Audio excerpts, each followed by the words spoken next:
So I wanted to talk about Dragon Age and its new milestone hit, which it's now finished from start. You can play the game from start to finish, and that's pretty good. And I just wanted to go through it because there's a few things that I wanted to talk about in terms of Dragon Age's map design, from Dragon Age Origins to Inquisition, and what it may be for Dragon Age DreadWolf. And I'm excited because I like Dragon Age, I like Bioware games, and this to me is really cool. So let's just quickly read through this, and I'll give my opinions as I go through. Hello, in my last blog back in February, I talked about Dragon Age TM game entering the production phase. We've come a very long way since then, and the team is incredibly happy to announce a huge step forward in the development of the game you know now as Dragon Age DreadWolf. We've just completed our alpha milestone. So first off, just alpha milestone. A lot of marketing terms use alpha as a beta essentially, and beta as the finished product except for like a few bugs here and there. And from my understanding, at least from what Mark Dara has said, who is the former executive producer, he says it's more accurate that this is an actual alpha, an actual honest-to-goodness alpha, where it's not finished, but the main bones have been placed, essentially. Now it's just, now for the organs, the muscles, and the skin, and whatnot is left up to it. Up to this point, we've been working hard on the various parts of the game, but it's not until the alpha milestone that the game all comes together. Now, for the first time, we can experience the entire game from opening scenes of the first mission to the very end. We can see, hear, feel, play everything as a cohesive experience. Now what? Of course, the game is not finished by any means, but alpha is one of those most important game development milestones for a number of reasons. And as it's going to go through what I basically said before, because now, as they say here, there's sights towards bringing the visual fidelity to its final form and iterating on gameplay features. And this is really good because in game development, if you finish, just have the start to finish, you can then build from there, because that makes it a lot easier to have a goal in mind. The goal has been reached, the game is finished, it's now just making the game a lot better, and that is a great goal to have, and it makes you feel a lot of focus. It's essentially in terms of, if you finished a short story of like 1,000 words, a very short story, now the rest is just editing, and it feels great because now the hard task is over. Finishing it is done. Now you just need to edit it, and that's essentially what they're being said here, is that you've finished the game in terms of you can play it from start to finish, and now you can just edit it and make it a lot better. And editing by far is a lot easier than actually making it, or that's at least how I feel it is.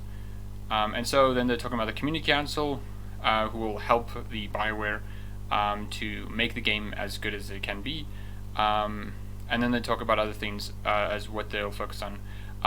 We can evaluate the game's pacing, how relationships evolve over time, players' progression, as well as narrative cohesion, essentially how the story comes together. We can take the story we've written and see if we're expressing it well through the characters, dialogue, cinematics, and ultimately the player's journey. Now that we have the ability to do a complete playthrough, we can iterate and polish the things, as I said before. And then after they hit the milestone, they did a huge celebration. This is what the paragraph basically says. Big celebration, and which is really cool because it's important to make sure that you take all of these moments that you have, these accomplishments, and celebrate it, because it makes it feel a lot worthwhile because of it, And now start to finish. This is a lot of juicy bits. Now we're finally able to experience the entire game. For me, my favorite part is the characters. Whether followers, allies, or villains, they're woven into the game in ways that take a concept that's always been part of the Dragon Age DNA, stories about people, and push it further than even before. The characters help contextualize the world and the stakes, and I can't wait until we're able to start really discussing them in depth. One of the benefit Bioware games has over every other RPG and game in existence is that their characters are what makes the experience. Every single Bioware game has a fairly generic story. Baldur's Gate is about you taking out a big evil. It's literally a D&D campaign. And D&D campaigns aren't really that original. It's just mostly there's a giant dragon, go kill it. There's a evil lich, go kill it. There's an overlord who wants to become a god, go kill him. And then we get into games like Mass Effect, which is essentially, hey, there's a giant evil cosmic horror, go stop it and whatnot, which is something that's been done a lot before. And then with Dragon Age, it's also done a lot before. Literally, the plot of Dragon Age Origins is the most stereotypical fantasy plot that's ever been conceived of. There's a huge horde of monsters attacking the countryside, and you need to go stop them. Like, okay, sure, right? And then Dragon Age 2 is one of the most unique aspects stories, because the story is revolving around the characters, and that, for a lot of people, now that they're realizing, Dragon Age 2 has a lot of benefits because it focuses so much on its characters. Its story isn't told through a plot, it's told through characters. Characters convey their feelings and emotions about this, and that's a strong suit. And Dragon Age Inquisition is also just, there's a giant bad guy who wants to become a god, go kill him. But what makes all of these stories, Mass Effect, Dragon Age, Baldur's Gate, KOTOR, isn't the originality, isn't even the execution of the stories, it's the characters. Because, as it says here, that's Dragon Age's DNA. People and stories about people. And to me, that's a really important thing that they keep acknowledging this, because it further sets to the audience's mind, both new and old fans, that Dragon Age is about the characters. If you look on any Dragon Age social media, whether it be Twitter, Reddit, or whatever, most people won't be talking about the plot, they'll be talking about the characters. They're talking about which characters they romance. And that is by and far what Dragon Age and Byron as a whole is really good at. And I'm happy that they're acknowledging this, and I hope that as good as Bioware has always made it. Because one of the reasons why Anthem failed a lot is because it wasn't really a story about people. It was more of a plot game. It was more of a game that you played for, not really for its characters, but for its gameplay and like maybe some lore implications. And that is what I think really made Anthem fail, because it copied a lot of parts from other games like Destiny, as I was mentioning there, where it's not really about characters, it's about gameplay and like some lore and whatnot. And then this is the interesting bit which I really wanted to talk about. It's also exciting to finally be able to bring our fans part of the world that we've previously hinted at, but never been able to fully explore, like the city of Minrathous, the capital of the Tevinter Empire. We've talked about Minrathous in the previous game, and now you're able to visit it. It's a city built and fueled by magic, and the ways in which has come through is its visual identity, and what that look in comparison to previous cities we've visited in Dragon Age are spectacular. And so this is what I really wanted to talk about. So Dragon Age has done cities before, and I think they've done it well. So for example, here's Denerim. There are 3 main locations you visit in Denerim: the market, the alienage, and the pearl brothel. And each of these areas is really great at describing a city. Like, you can feel that this is a city. The market is a very great way to just show that, yeah, you're in a city. There's people around, there are buildings past that you can't really see, there are roads leading all over to the place and whatnot. And the alienage also describes it, because it gives you a very huge dichotomy between the city of here's the elves and here's like the rest of everyone else, So it makes it feel like there's a lot of dynamics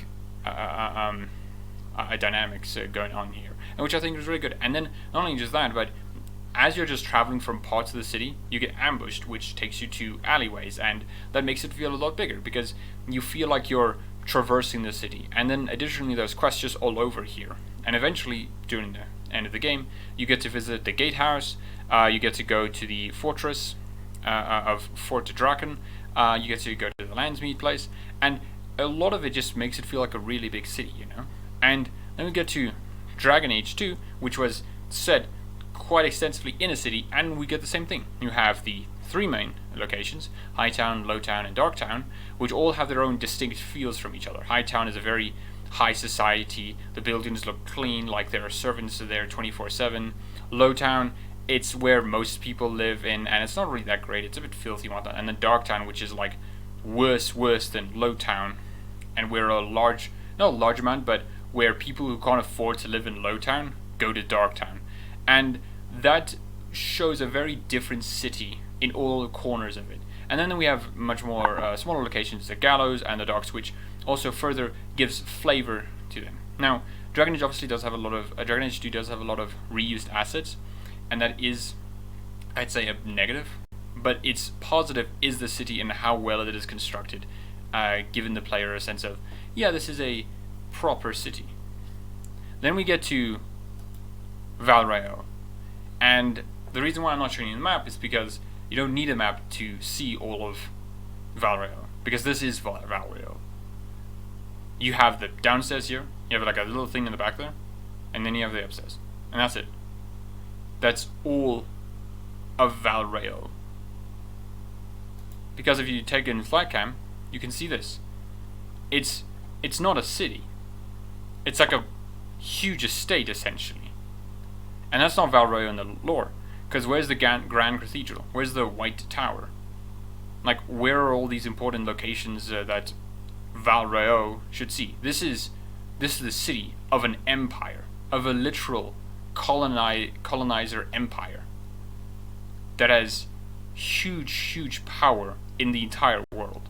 This is where the chantry, the seat of the religious order of the world, is. And this doesn't look very good. But the reason why this isn't because of what I think a lot of people think is BioWare just didn't really care and just wanted to, be terrible developers and just hate people forever. I don't think that's the point. The point is, and if you count them, there are 10 open worlds. 1, 2, 3, 4, 5, 6, 7, 8, 9, 10. Excluding the DLC areas such as the Frostback Basin, there are 10 open worlds. And these aren't small open worlds. These are big open worlds. And that takes a lot of development time away from what is Val Rayo, this, and puts it in every single other thing. And that makes the city a lot smaller, because Val Rayo isn't really that important in the game. You go there for like one quest and that's it. Like, you go back there occasionally for side quests, but its relevance in the main plot is relegated to one quest. And that, to me, really shows that I feel like they shouldn't have done that, because this kind of feels a bit disappointing, Like, we had these two cities, which, while we weren't able to walk around them seamlessly, still showed that they were cities, that they were large, and that you had to, you were able to put away your suspension of disbelief and acknowledge that this is a city. Both of these things. But for Val Rayo, it's like, it's not a city. It's not a capital city. This is like a large estate. Like if someone says you're visiting a large estate, this would be opulent as fuck. Because look at this. This whole thing is in a basin of water with statues all over the place. Gardeners who must be, a legion of gardeners and whatnot. And this is like a beautiful then estate. But this isn't an estate. It's the capital city of an empire. Of an empire that has conquered a large amount of the world. And so I feel like when they have this statement of, and it looks like in comparison to the previous cities we visited are spectacular. To me, this is an acknowledgement, or at least a soft acknowledgement, that they've kind of refocused, reprioritized from making a large amount of open worlds. Not that there won't be open worlds, but that there will be fewer, or the open worlds will be designed differently, so they won't need a lot of resources.